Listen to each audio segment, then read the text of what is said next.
तो पहले लिख लें chapter number 2 structure of cell.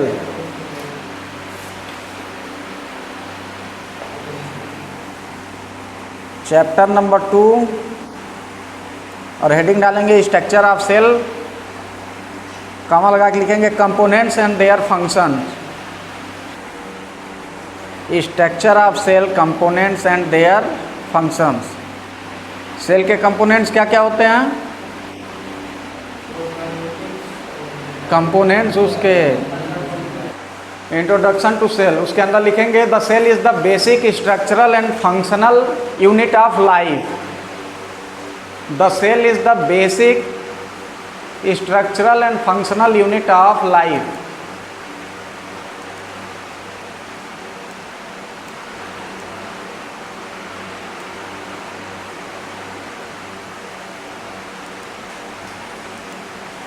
The cell is the basic structural and functional unit of life.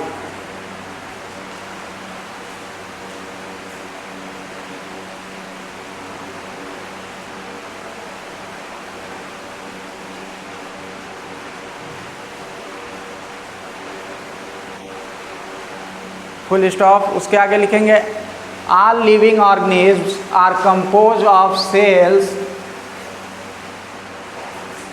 All living organisms are composed of cells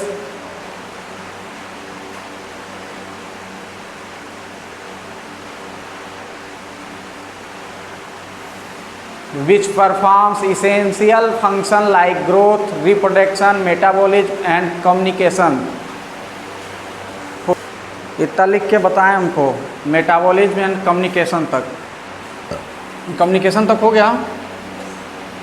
Harkesh बहुत slow लिख रहे हो, देख के लिखना है, तब भी इतना स्लो। सेल क्या है? सेल क्या है? तुम दोनों साथ में बैठा ही मत करो, बहुत बात करते हो, अनुज और अविनाश। सेल क्या है पढ़ के बताओ एक बार। Cell is the basic structural and functional unit of life. मतलब हिंदी में कौन बताएगा? सेल को हिंदी में क्या कहते हैं? कोशिका। कोशिका, वही तो हम भी बोल रहे हैं, कोशिका ही।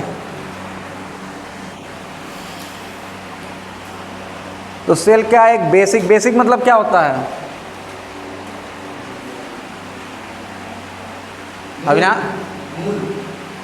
बोलो, जहाँ बोलना वहाँ नहीं चुप बैठ जा रहे हो। आपस में नहीं बतियाना, हमसे बतिया सकते हो। तो सेल क्या है? एक बेसिक स्ट्रक्चरल। स्ट्रक्चरल मतलब जिसके पास एक अपना खुद का कोई स्ट्रक्चर हो। स्ट्रक्चर को हिंदी में क्या बोलेंगे?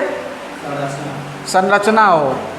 फंक्शनल मतलब जो वर्क कर रहा हो, कोई फंक्शन हो उसका, कोई काम हो, ऐसा ना हो बिना काम का पड़ा हो।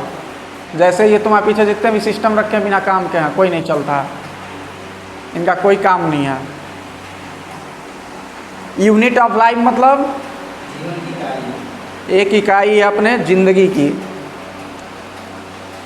तो cell is the basic structural and functional unit of life. बस यही डेफिनेशन है सेल का। सेल इतना ही है, एक लाइन में ख़त्म हो गया। लेकिन सेल जब और अधिक पढ़ने जाओगे तो इसके ऊपर बहुत मोटी मोटी बुक है सिर्फ सेल का ही। उसके आगे all living organism are compose of cells. मतलब जितने भी जीवित प्राणी हैं, जानवर हैं, सबको ही सेल से ही बना हुआ है। Which perform essential function like growth. Growth मतलब विकास। रिप्रोडक्शन मतलब प्रोड्यूस करना। मेटाबॉलिज्म जैविक क्रियाएं करते हैं। एंड कम्युनिकेशन बातचीत अपने आप से ही, सेल ही सेल से। भाई कैसा नहीं है, ऐसा समझ लो, मान लो चोट लगता है तो कम्युनिकेट होता है। सेल ही कम्युनिकेट करके ब्रेन को मैसेज भेजता है कि यहाँ दिक्कत हुई है। तो वहाँ से फिर क्या होता है, मान लो चोट लगता है, ब्लड आता है तो ब्रेन को मैसेज जाता है, तो ब्रेन वहाँ क्लॉटिंग फैक्टर भेजता है, जो क्लॉट कराते हैं ब्लड को, ठीक है। तो ये सब कम्युनिकेशन हो गया। नेक्स्ट लिखेंगे अब, cell are classified into prokaryotic cells. ये वाला लाइन लिख लें, दूसरा वाला, गर्मी बहुत लग रही है।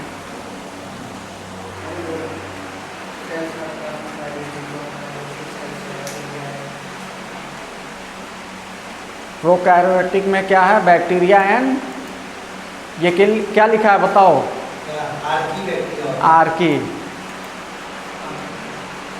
जो चीज़ें समझ में ना आए उसको गूगल पे देख लिया करो, बाद में दिक्कत होगी।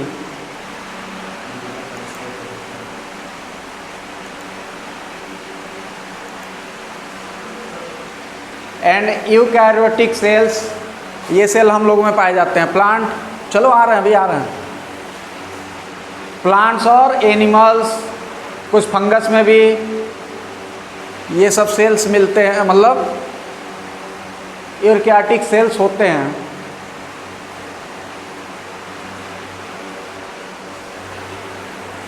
अब फार्मेसी में हम लोग किसके बारे में ज़्यादा पढ़ेंगे यहाँ, मेनली एचएपी में ह्यूमन सेल के बारे में। लिख लो अगर ज़रूरी लगे तो, लिखने की वैसे ज़रूरत नहीं है, पढ़ना हम लोगों को ह्यूमन सेल के बारे में ही है। एचएपी में ये पढ़ेंगे, अगर प्रोग्नोसी में कई सेल आएगा तो वहाँ प्लांट सेल के बारे में पढ़ेंगे। इसके बाद नेक्स्ट हेडिंग डालेंगे, components of cell and their functions. Components of cells and their function.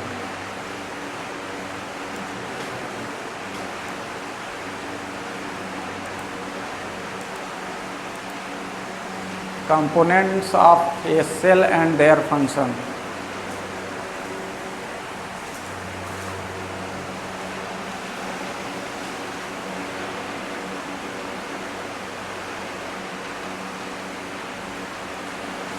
बस हेडिंग डालना, लिखना कुछ नहीं है, लिखाएंगे उसको हम बुक से। ये बहुत छोटा छोटा है, इससे हो नहीं पाएगा, काम नहीं चलेगा। तो कंपोनेंट्स में सबसे पहले आएगा सेल मेम्ब्रेन। सेल मेम्ब्रेन को प्लाज्मा मेम्ब्रेन भी बोलते हैं, ठीक। अब बात करेंगे उसके स्ट्रक्चर का। तो मेड अप ऑफ है फास्फोलिपिड्स बाई लेयर। फास्फोलिपिड क्या होता है, लिपिड्स क्या होते हैं,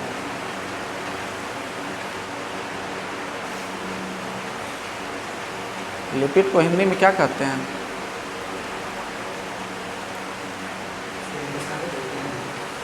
लिपिड को शायद वसा बोलते हैं, रुको देख रहे हैं।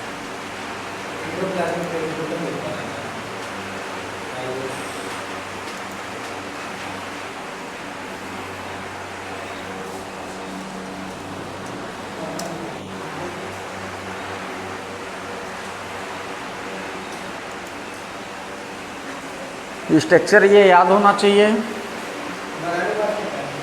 बनाने। या एचएपी में जो पूछेगा वो स्ट्रक्चर के साथ ही पूछेगा, बिना नहीं पूछा रहेगा स्ट्रक्चर तब भी बनाना, नहीं बनाओगे तो फेल होगे। ये हम लिख के तुमको दे सकते हैं स्टैम्प पेपर पे कि डायग्राम नहीं बनाओगे तो फेल हो जाओगे।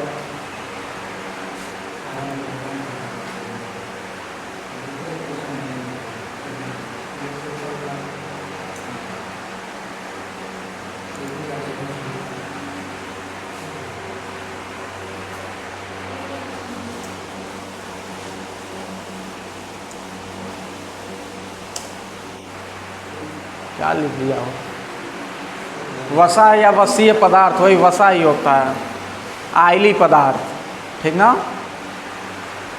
तो फास्फोलिपिड एक लिपिड होता है अपने अंदर जिसको फास्फोलिपिड बोलते हैं। ये सब चीज़ें पढ़ा जाएगा हम लोग, कितने टाइप के क्या होते हैं,